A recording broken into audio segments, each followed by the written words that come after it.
decided to take some breaks between recording these calls. What's going on, Not many guys? are left, but still, Yeah. I didn't think it would be this stressful. I've just got some notes, not a script or anything.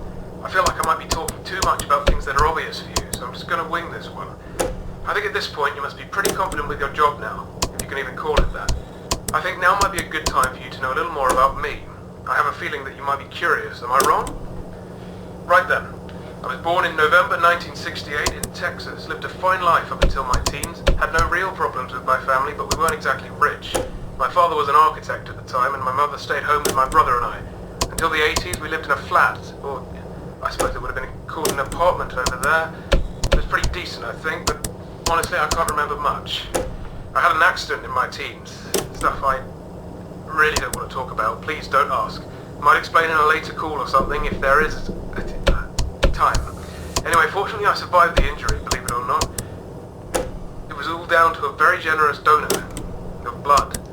The whole thing was pretty strange and vague for us, and all I know is a small team of people, or maybe it was one person, was willing to give tons of blood to the hospital, and after an entire encyclopedia of signed papers, the transfusion was allowed on behalf of the procedure being an experiment.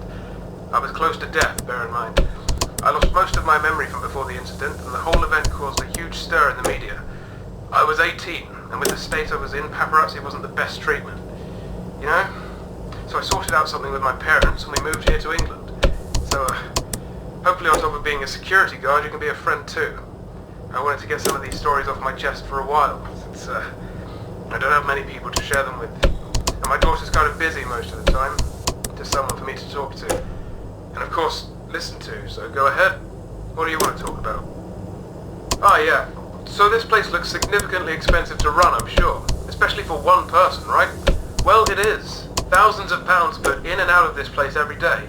It's still a little independent cafe kind of thing, but the technology does make it seem professional, I suppose. Money isn't really an issue for me anymore. I've sold stuff before the pizzeria was open, mainly based around robotics, machinery, whatnot. And of course the pizzeria itself brings in a significant amount of cash to put back into ingredients, electricity, materials for the printers, etc. As I mentioned earlier, Popgoes does most of the work, so I don't need to hire a cleaner or a chef.